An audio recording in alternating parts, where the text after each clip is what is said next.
Hi, ഇന്നത്തെ വീഡിയോയിൽ നമ്മുടെ ബഡ്ജറ്റിനെ ബേസ് ചെയ്ത് 2026 പുതിയ ബഡ്ജറ്റിനെ ബേസ് ചെയ്തിട്ട് കുറച്ച് കാര്യങ്ങളാണ് പഠിക്കുന്നത്. അപ്പോൾ ഇതിന്റെ ഫസ്റ്റ് പാർട്ട് ഞാൻ ചെയ്തിട്ടുണ്ട്. പദ്ധതികൾ എന്തൊക്കെയാണെന്ന് നോക്കാം. നോക്കിക്കോളൂ, വൺ കേരള കരുതൽ മിഷൻ. വൺ കേരള കരുതൽ മിഷൻ എന്ന് പറയുന്നത് എന്താണ് ആദ്യം മനസ്സിലാക്കുക. ഇതൊരു പ്ലാറ്റ്ഫോമാണ്, ഒരു IT ബേസ്ഡ് പ്ലാറ്റ്ഫോമാണ്. ഇതിലേക്ക് നമുക്കറിയാം വിദ്യാഭ്യാസം മുടങ്ങിപ്പോകുന്ന കുറേ കുട്ടികളുണ്ട്. അതിലെന്തായിരിക്കും, സാമ്പത്തിക പരാധീനത മൂലം ചികിത്സയും കുട്ടികളുടെ വിദ്യാഭ്യാസവും മുടങ്ങുന്ന അർഹരായ ഗുണഭോക്താക്കൾക്ക് സഹായം കൊടുക്കാൻ വേണ്ടി ചെയ്തിരിക്കുന്ന ഒരു പ്ലാറ്റ്ഫോമാണ് വൺ കേരള കരുതൽ മിഷൻ. അടുത്തത് കേരള MSME ഗ്രോത്ത് സ്കീമാണ്. ഈ MSMEയിലാണ് നമ്മൾ പ്രധാനമായിട്ട് ഫോക്കസ് ചെയ്യാൻ വേണ്ടിയാണ്.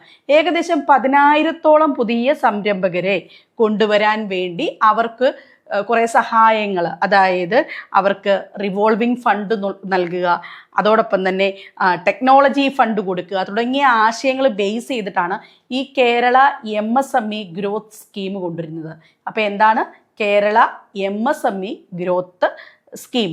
അടുത്ത എന്താ, ഗ്ലോബൽ വാച്ച് ടവർ എന്ന് പറയുന്ന ഒരു കോൺസെപ്റ്റാണ് ഈ ഒരു ബഡ്ജറ്റിൽ പരാമർശിച്ച മറ്റൊരു പദം. ഗ്ലോബൽ വാച്ച് ടവർ എന്ന് പറയുമ്പോൾ പദത്തിൽ തന്നെയുണ്ട്. ലോകത്തിലാകമാനം പുതിയ പുതിയ ടെക്നോളജീസ് വരുന്നു അല്ലേ?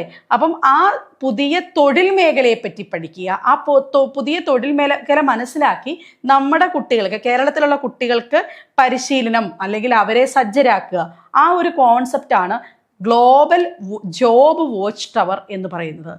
അടുത്തത് സിദ്ധാർത്ഥൻ സ്റ്റുഡൻറ് ഡിസ്ട്രസ് ആപ്പാണ്. ഇതൊരു ആപ്പാണ്. എന്തിനു വേണ്ടിയിട്ടാണ്?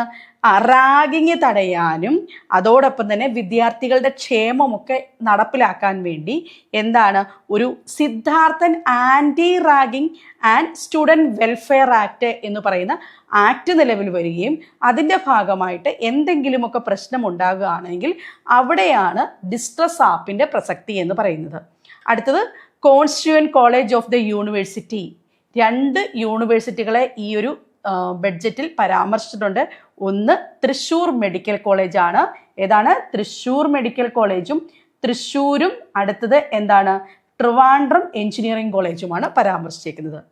അടുത്ത സിൽവർ എക്കണോമിക് പോളിസി. എന്താണ് സിൽവർ എക്കണോമിക് പോളിസി എന്ന് പറയുന്നത്? നമ്മുടെ കേരളത്തിലെ നമുക്കറിയാം ഇപ്പോൾ ഏറ്റവും കൂടുതൽ പെർസെൻറ്റേജ് ആകാൻ പോകുന്നത് വയോജനങ്ങളാണ്. അപ്പോൾ വയോജനങ്ങളെയും അതോടൊപ്പം തന്നെ കിടപ്പ് രോഗികളുടെയും ഒക്കെ പരിചരണത്തിന് വേണ്ടി അന്താരാഷ്ട്ര നിലവാരത്തിലുള്ള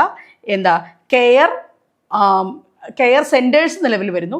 അതോടൊപ്പം തന്നെ അവരുടെ ക്ഷേമത്തിന് വേണ്ടി അവരുടെ വൈദഗ്ധ്യമൊക്കെ ഒരു പ്രയോജനപ്പെടുത്താം എന്നുള്ള ഒരു ലക്ഷ്യത്തോടു കൂടി വരുന്ന ഒരു പദ്ധതിയാണ് സിൽവർ എക്കണോമിക് പോളിസി. അപ്പോൾ ആർക്കാണ് പരിഗണന കൊടുക്കുന്നത്? വയോജനങ്ങൾക്ക്. ഇനിയും അടുത്തൊരു ഇൻഷുറൻസ് ആണ്. 25 lakhs ഇൻഷുറൻസ് ആണ് പറയുന്നത്. ഈ ഇൻഷുറൻസിന്റെ പേര് ഉമ്മൻചാണ്ടി ആരോഗ്യ ഇൻഷുറൻസ് പദ്ധതി. അപ്പോൾ ഇതിപ്പോൾ കേട്ട് പേടിക്കുകയൊന്നും വേണ്ട, ഇതൊക്കെ പരീക്ഷയ്ക്ക് ചോദിക്കുന്നതാണ്.